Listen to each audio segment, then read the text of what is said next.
Day 896 of the Ukrainian war map, also known as the Russo-Ukrainian War. Juzzie here, and today is another update as I take a simplified and down-to-earth approach to some of the most important happenings on the ground in Ukraine. So starting off, we'll take a look at those Russian losses, as currently Russia sits on more than 587,000 military personnel losses, representing an additional 1,140 in the past day. Then as for hardware losses, 2 tanks, 9 APVs, 36 artillery, with 4 MLRS and air defense systems, and 1 jet and 1 helicopter.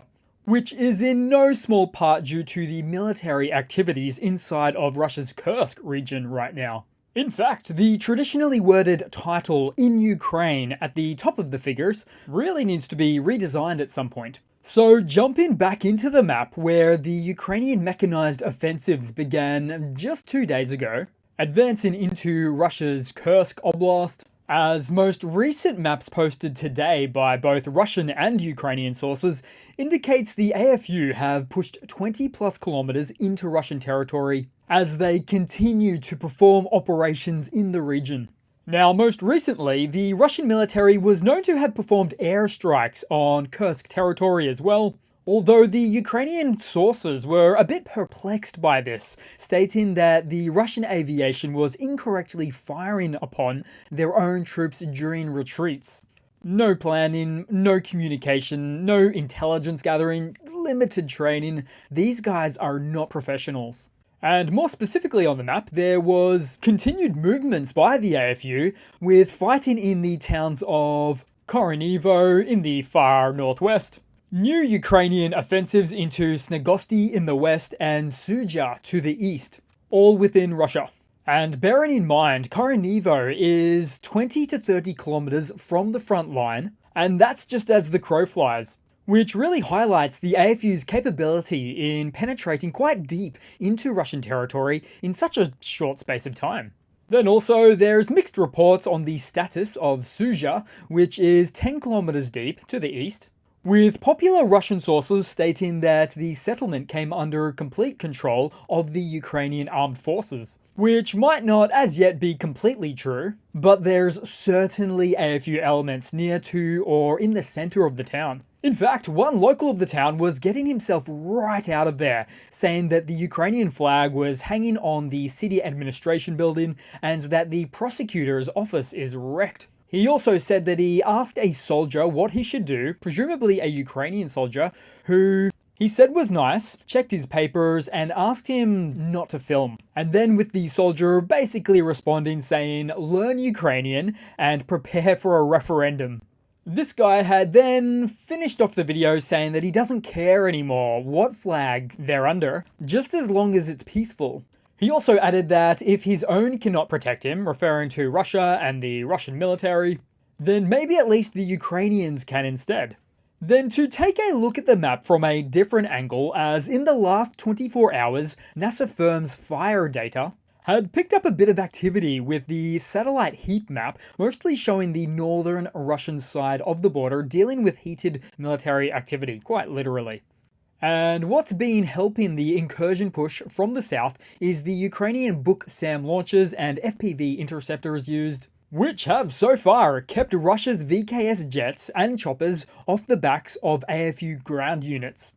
And then further to that, and by Russia's own admission, where some sources stated that Ukraine used electronic warfare means to suppress Russian frequencies of combat control signals, and at the same time saturated the theater with repeaters, which extends the range of their own drones and helps fend off any Russian electronic warfare tactics. As such, the Russian sources stated that these actions caused the lack of stable communication between their own units, which caused Russia's line of defense to collapse, and for the AFU breakthrough to occur. Also noting that Russia spent 2 years and reportedly 15 billion rubles to set up those ineffective defense lines.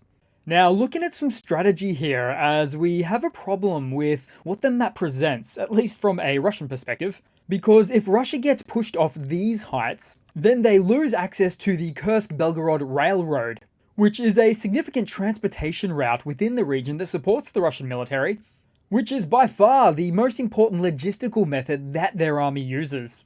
If Russia cannot maintain control of this railway line, then it will only affect their war efforts in this location and also for other regions that the railway line is used to supply to as well. So it's actually quite the strategic asset and is something which is clear to see Russia hasn't put a great deal of planning in to protect.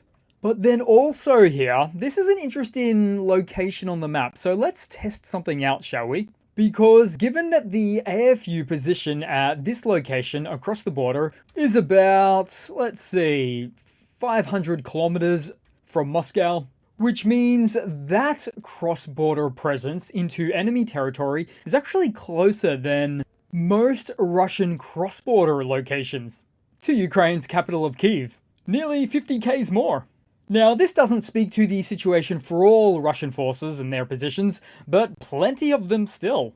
And perhaps most ironically in that little assessment right there, is that Ukraine has not even been trying to capture any Russian land throughout this entire invasion.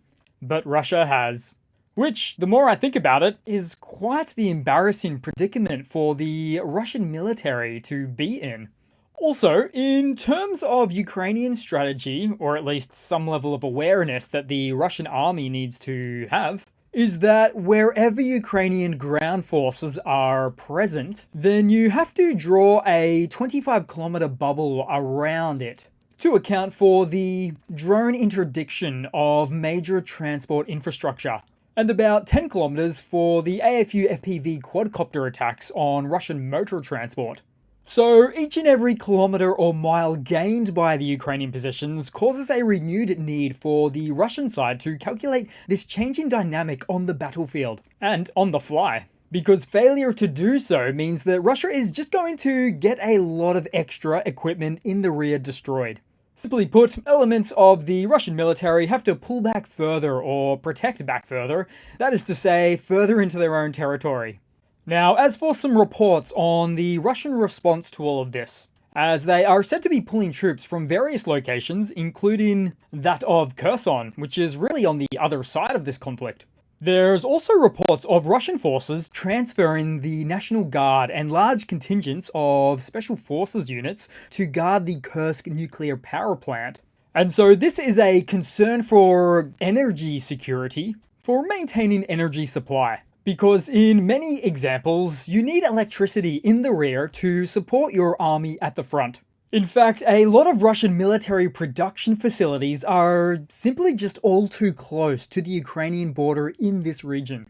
So Russian defenses in this region have not gone according to plan, but that didn't stop Russian aviation-linked Telegram channel Fighter Bomber from calling a win for the Russian army, stating of the destruction of 2 Ukrainian T-62 tanks as a result of the incursion. But there is one glaringly obvious problem with this, which is that these tanks are the very same Russian tanks on flatbeds that were destroyed by Ukraine in the previous day. And so if anything, this better view only goes to further prove that the whole convoy was totaled instead. Now, once upon a time, I felt the mild annoyance of Russian lies or mistruths like these represented here, but these days, so be it. In fact, it's good for the AFU because it means that Russia is creating a very imperfect understanding of the nature of the battle, a clear weakness as it causes their military to work within an inherently delayed information space at best, or a completely falsified one at worst. And what I occasionally refer to them as being stuck in their own echo chamber of BS. It's really not good for them. But if they really want, then just keep tooting that horn about it all going according to plan. And on that topic, let's now head to the political end of the spectrum, as Putin just held a meeting with Russian Minister of Defense Belousov and Security Council Secretary Shoigu, FSB head Bortnikov, and Gerasimov, with Gerasimov coming through on video link to report on the situation in the Kursk region. And what report did Gerasimov give? Well, he promised that everything was under control. As he stated, quote, "The enemy advance deep into Kursk has been halted." Wow. From Kyiv in 3 days to questionable statements about stopping the AFU presence inside of Russia.